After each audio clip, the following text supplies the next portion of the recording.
तो जैसे कि लास्ट रील में मैंने आपको एक फैमिली पेंशन फॉर डॉटर्स बताया है in the 3 categories divorce, window, single.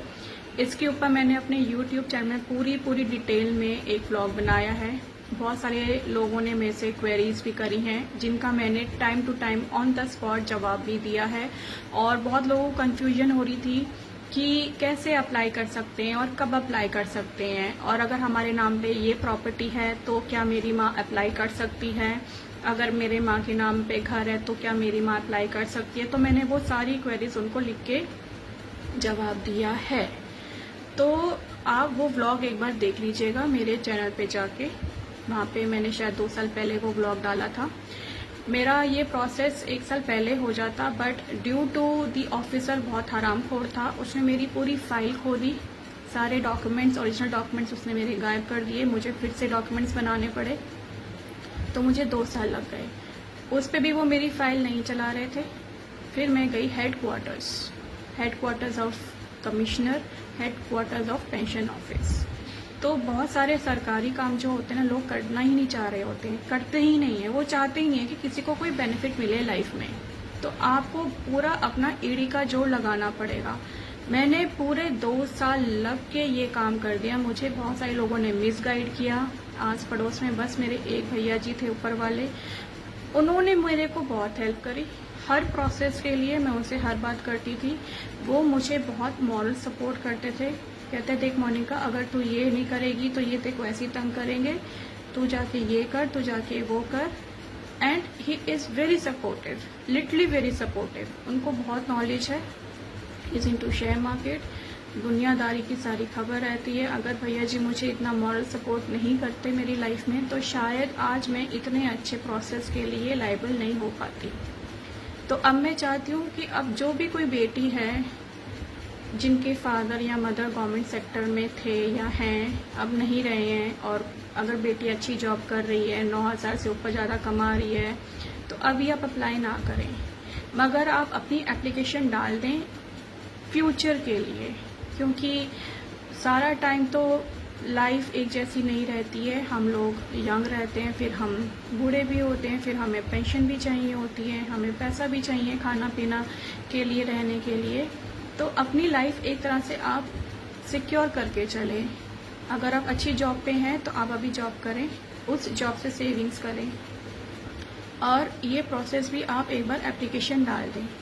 किसी को कोई भी क्वेरी अगर होगी आप मुझे पूछ सकते हैं, मैं पूरा प्रोसेस बता दूंगी। डॉक्यूमेंट्स में आपको बिजली का बिल, अपना घर का बिजली का बिल, अपना इनकम सर्टिफिकेट, अपना आधार कार्ड, पैन कार्ड, अपनी 6 महीने की बैंक स्टेटमेंट डालनी पड़ेगी। स्टेटस जो लेटेस्ट होगी ना, वो आपको 6 मंथ्स की बैंक स्टेटमेंट लगानी पड़ेगी। सारे आप अपलोड करेंगे, फिर आपको एक डेट मिलेगी, फिर आपको एसडीएम ऑफिस में जाके अपनी हाजिरी देनी पड़ेगी, जो भी आपका नियर बाय का एसडीएम ऑफिस होगा। प्रोसेस आपका हो जाएगा। और इनकम सर्टिफिकेट जो होता है वो सिर्फ 6 मंथ्स के लिए वैलिड होता है। तो आप ये देख लीजिएगा, हर जगह में इनकम सर्टिफिकेट की वैलिडेशन डेट अलग अलग है। दिल्ली में 6 मंथ्स की है, यूपी में शायद 3 साल की है। मुझे अब बाकी जगह का नहीं पता, मुझे जहाँ का पता है मैं वहाँ का बता रही हूँ। देखो, जो चीज़ मुझे परफेक्ट पता है, 200% कन्फर्मेशन है कि ये जो मैं बात कर रही हूँ, बोल रही हूँ, इसमें कोई भी गलती नहीं है, मैं तभी बोलती हूँ पब्लिक में। अगर मुझे किसी चीज़ का भी डाउट होता है तो पहले मैं अपने डाउट्स पढ़ के, रिसर्च करके क्लियर करती हूँ।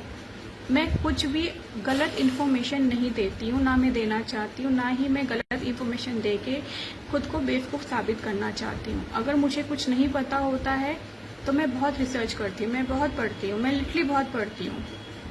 तो मैं अगर ये बात कह रही हूँ तो मैं 210% श्योरिटी के साथ बोल रही हूँ। किसी की भी बहन अगर डिवोर्स्ड, विडो, सिंगल है और आपकी मम्मी डैडी गवर्नमेंट सेक्टर में थे, तो आपकी वो बहन अप्लाई कर सकती है, बशर्त वो उसकी जो सैलरी है वो 9,000 से पर मंथ अकाउंट में नहीं दिखनी चाहिए। बहुत सारी शर्तें हैं, मेन शर्त यही है आपकी गवर्नमेंट सेक्टर की। पेंशन ऑफिस जो भी आपका होगा, आप अपने फादर के ऑफिस में सारे डॉक्यूमेंट्स लगाएंगे, वो लोग आपके पेंशन ऑफिस में देंगे, मगर उनको ये बोलेगा कि जब वो आपके ओरिजिनल डॉक्यूमेंट सबमिट करे पेंशन ऑफिस में, तो बाय हैंड या कुछ भी है, और रिसीविंग रिसिप्ट जरूर लेकर आएँ, क्योंकि मेरे जो विजिलेंस इंस्पेक्टर ने गलती करी थी डॉक्यूमेंट सबमिट करते टाइम, उन्होंने मेरे डॉक्यूमेंट्स की रिसीविंग रिसिप्ट नहीं ली, और जो पेंशन ऑफिस का जो अधिकारी था उसने मेरी पूरी बनी बनाई फाइल उड़ा दी, गायब कर दी, और उसने मेरे को ये बोल दिया मेरे मुंह पे कि मुझे तुम्हारा कोई भी डॉक्यूमेंट नहीं आया है, फिर से सबमिट करो। Can you imagine? ये लास्ट ईयर अप्रैल की बात है। मेरे सामने मेरे फाइल, इतनी मोटी फाइल, उसने पूरे पेपर उड़ा दिए थे, सारे A to Z। कुछ भी ओरिजिनल डॉक्यूमेंट मेरे पास नहीं रहा था। फिर मैंने CPO ग्राम में कंप्लेंट डाली थी। मैंने बहुत पापड़ बेले हैं इस प्रोसेस के लिए। तो जब भी आप कोई भी ओरिजिनल डॉक्यूमेंट किसी को दें तो एक लेटर लिखें कि मैंने इस डेट को इस अधिकारी को अपना ओरिजिनल डॉक्यूमेंट दिया है, उसकी 2 कॉपी बनाएं। जब आप सबमिट करें उसमें रिसीविंग स्टैम्प लें, और जो फोटो कॉपी है उसमें भी रिसीविंग स्टैम्प लें।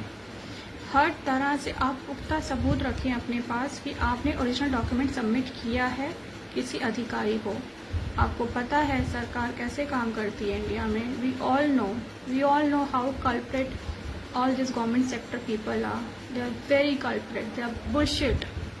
उनको बस अपनी सीट पे बैठना है, फ्री की तनख्वाह मिलती है, काम उन्होंने कुछ नहीं करना है, काम हम जाके करवाते हैं। मेरी फाइल सामने पड़ी रहती थी, नीचे दबा के पड़ी रहती थी, एक पेपर नहीं हिलता था। हर एक प्रोसेस मैंने जाके हर महीने चक्कर लगा के काम करवाया है।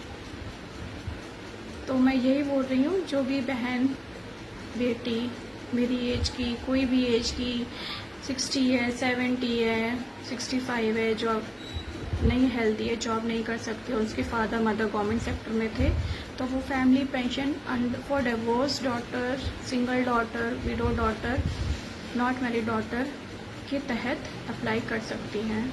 मैं चाहती हूँ कि गर्ल्स ये बेनिफिट उठाएं। अगर आपके फादर मदर की पेंशन आती थी या आती है तो आपको ये पेंशन मिलेगी ही मिलेगी। कोई भी नहीं रोक सकता आपको ये पेंशन मिलने से, कोई नहीं रोक सकता, कोई नहीं मना कर सकता। आप गूगल कर लीजिए family pension for divorce daughters, पूरा एक्ट लिख के आएगा। It is a law act pass by commission of pension headquarters. ये एक बना है लॉ, ये एक रूल पास हुआ है गवर्नमेंट की तरफ से, जो बहुत कम लोगों को पता है। मुझे भी नहीं पता था, मुझे भी किसी ने बताया, तो मैंने भी फिर इसके ऊपर वर्कआउट करना शुरू कर दिया।